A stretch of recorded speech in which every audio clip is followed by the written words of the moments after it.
Today I'll start with my series of videos on different accounting terms and the journal chapter.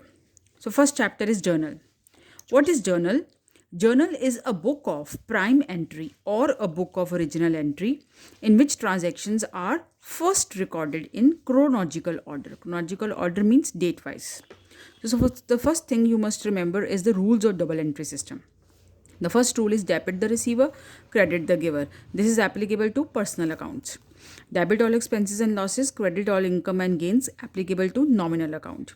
Debit what comes in, credit what goes out. This is applicable to real account. Now, what are the rules of debit and credit for different types of account? Which means if there is a increase in the liability, अगर हमारी liability increase करेगी तो what will increase? The credit. Liability counts are credit, capital account is also credit, revenue is credit, and expense is debit. So when credit, if you will debit a debit account, okay, so it means there is an increase or there is a decrease. So liabilities, if they are credited, they will increase. But the capital, if it is credited, it will increase. Revenue is credited, it will increase. But expense, if debited, then that will also increase because expense have a, so these like liability have a credit balance, capital has a credit balance, similarly revenue has a credit balance, and expense has a debit balance. Now I will discuss certain important journal entries which will be very helpful to you. First of all, I'll discuss the format of the journal, where the first is the date column, particulars, ledger folio, debit and the credit.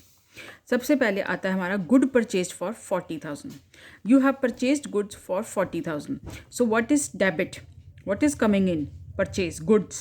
तो will write purchases account debit. What is going? Cash to cash account. So debit what comes in, credit what goes out. Second is furniture purchased for rupees 50,000. So what is coming in? Furniture. So furniture is debited. What is going out? Cash. So to cash. Then goods purchased from Rahul. What is coming in? Purchases. Goods. So you're supposed to write goods here. You have to write purchases. From whom you are purchasing? Rahul. So Rahul is the giver and he is credited. Building purchased from Kisan for 15,000. What is coming in? Building. So building is debited. From whom you have purchased? Krishan. So you write Krishan for 15,000. Next is the entry. Goods sold to Ram for 1,000. So who is the receiver? आपने goods किसको दिए हैं? राम को. तो राम को debit कर देंगे. हमारे से क्या जा रही हैं? गुड्स. तो we will write to sales 1,000. Goods sold for cash rupees 5,000. अब आप मेरे को बताओ कि कितना कैश आपके पास, आप गुड्स बेच रहे हो, आपके पास कैश आ रहा है, तो कैश को हम डेबिट करेंगे. हमारे से क्या जा रही हैं? गुड्स. तो सेल्स को हम क्रेडिट करेंगे वो 5,000. Furniture costing 10,000 were sold to Meena. आपने फर्नीचर बेचा, फर्नीचर जा रहा है आपसे, जो चीज़ जाती है उसको क्रेडिट. तो टू फर्नीचर. और रिसीव कौन कर रहा है? मीना. तो मीना को डेबिट. तो एंट्री आ जाएगी Meena account debit to furniture. This is just the way of making you people understand, but you have to follow the proper format of journal. Then building worth rupees 30,000 was sold. एक building है आपकी 30,000 की, आपने उसको बेच दिया. आपसे building जा रही है तो टू बिल्डिंग क्रेडिट हो गया. मेरे पास कैश आ रहा है 30,000 का, तो एंट्री आ जाएगी cash account debit to building. Other important journal entries which are very much helpful, especially for your this chapter of journal in accountancy. So first is the paid salary. If you have paid salary, आपने किसी को salary दी है 500 rupees, तो salary मेरा expense है और हमें पता है कि एक्सपेंसेस जो होते हैं हम उनको हमेशा डेबिट करते हैं. तो salary account is going to be debited. हमारे से कैश जा रहा है पेड. जब भी वर्ड पेड है तो टू कैश आएगा, तो एंट्री आ गई सैलरी टू कैश. आप कोई पैसा बैंक बिजनेस में से विड्रॉ करते हो अपने घर के लिए, पर्सनल यूज़ के लिए, तो जब भी वर्ड पर्सनल यूज़ आएगा हमारा अकाउंट खुलता है ड्राइंग्स. और ड्राइंग्स हमेशा डेबिट होती हैं. ड्राइंग्स को हमेशा क्या करते हैं? डेबिट. अब मेरे पास से क्या जा रहा है? Cash. Cash withdrawn for personal use. तो drawings account debit to cash. Paid income tax. Income tax जो होता है वो बिजनेसमैन अपनी इनकम पे करता है. क्योंकि वो अपनी इनकम पे करता है तो वो एक तरह का उसका पर्सनल खर्चा माना जाता है. इसलिए हम जब भी कोई इनकम टैक्स का आएगा तो you have to write drawings to cash. Paid मतलब टू कैश, कैश जा रहा है. Ramesh started business with cash of 1 lakh. अब अगर रमेश बिजनेस स्टार्ट करेगा तो अकाउंट खुलेगा कैपिटल अकाउंट.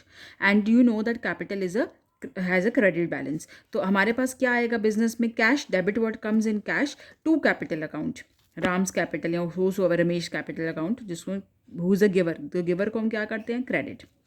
हमारे पास कुछ 500 की गुड्स थी जो हमने एज ए चैरिटी दे दी, फ्री सैंपल बांट दिया, चैरिटी दे दी। उस केस में हमारा एक अकाउंट खुलेगा चैरिटी, क्योंकि मेरा खर्चा हो गया। So charity account debit to goods गई हैं तो गुड्स के लिए हम लिखेंगे to purchases. Next important journal, cash deposited into bank 30,000। मैं बैंक गई और मैंने बैंक जाके कैश जमा करा दिया। बैंक रिसीवर है तो बैंक अकाउंट, और मेरे से कैश गया तो to cash account. Cash receive from debtor 3,000 rupees. एक डेटर है जो कि मुझे पैसे दे रहा है, मेरे पास कैश आ रहा है तो कैश को डेबिट कर देंगे, गिवर जो डेटर है उसको क्रेडिट कर देंगे। मैंने कैश क्रेडिटर को पे किया, मैंने कुछ उधार पे गुड्स खरीदी होंगी, परचेज की होंगी, तो मैं पैसे दे रही हूँ। तो जो रिसीवर है आपको पता है क्रेडिटर रिसीवर है तो उसको डेबिट कर देंगे, कैश जा रहा है तो टू कैश। मैंने इलेक्ट्रिसिटी बिल्स पे किए अपने ऑफिस के बिजनेस में से, तो electricity bills account debit to cash. आपने कोई लोन लिया बाहर से 10% इंटरेस्ट के ऊपर 15,000 का, तो उस केस में जितना लोन आपने लिया है cash account debit, in cash मेरे पास आया, एंड टू लोन अकाउंट खुल जाएगा, लोन को क्रेडिट किया क्योंकि मेरी लायबिलिटी, कल को मैंने पैसा वापस करना है।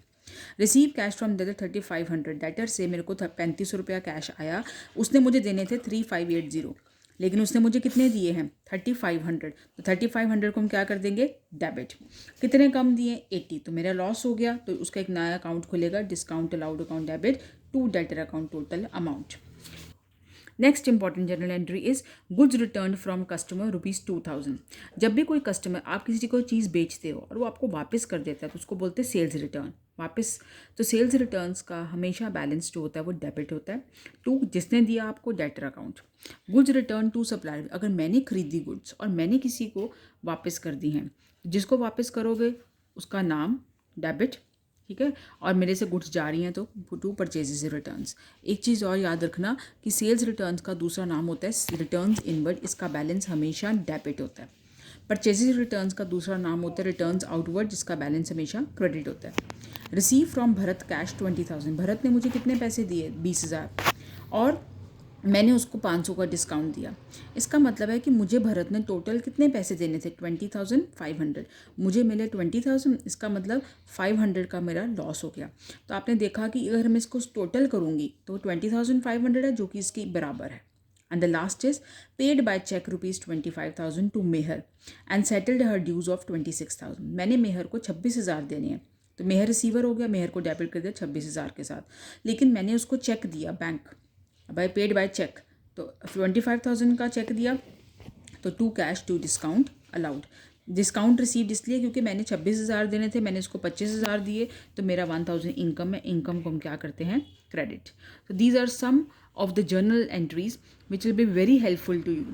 And the most important thing that you should remember is whenever you pass a journal entry, you should always follow the rule. You should always follow the rule of your double entry. What are the rules of double entry? Number 1, debit the receiver. Whosoever is, if for example A is the receiver, he is receiving cash, whatever he is receiving, तो what will do, A को debit करेंगे। And next rule is credit the giver. For example there is a person A, he is receiving cash, A is receiving cash, so A को हम क्या करेंगे, A is the receiver, तो A को क्या हम क्या कर देंगे, short form debit, okay, and A debit to cash, ये हमारा बिजनेस है, ठीक है। So we are giving cash to A। अब आप मुझे बताओ कि A कौन है, रिसीवर, तो A को हम डेबिट कर देंगे, हमारे बिजनेस से कैश जा रहा है, cash what goes out, okay. Number 2 will discuss this credit the giver, okay. Credit the giver का मतलब क्या है, for example I have paid to mister A ₹400, mister A को मैंने पैसे दिए, ठीक है, तो मिस्टर ए क्या हो गया, रिसीवर, ठीक है। दैट मीन्स इसका भी क्या होगा, ए को हम क्या करेंगे, debit to cash because is receiver, ठीक है। अब एक रूल आता है credit the giver. Credit the giver का मतलब जो पैसे देता है, ठीक है, जो पैसे देगा उसको हम क्या करेंगे, क्रेडिट। एक रूल आपका और आता है, जैसे कि हम कहते हैं debit what comes in credit, what goes out. अगर मेरे बिजनेस, ये मेरा बिजनेस है, अब अगर मेरे बिजनेस में सपोज करो कैश आ रहा है, ठीक है, फर्नीचर आ रहा है, गुड्स आ रही हैं, गुड्स को हम परचेजेस कहते हैं, तो जो भी बिजनेस के अंदर आएगा बिजनेस क्या उसको करेगा, डेबिट. अगर बिजनेस इनको कैश दे रहा है तो कैश को किया जाएगा credit. Okay. And third rule जो है that is debit all expenses and losses, credit all incomes and gains. कोई खर्चा, कोई लॉस, उसको हमेशा डेबिट करेंगे, कोई भी इनकम या गेन है उसको हम क्रेडिट करेंगे. I hope this lecture on journal entries is clear to you and I will post further lectures on my next topic. So the first chapter is journal. I hope the entries are clear. I have almost covered all the entries from the entire chapter in a summary form जो कि आपको help करेंगी for your examination also. So to next lecture which I will post is on the next chapter, that is ledger. Thank you so much.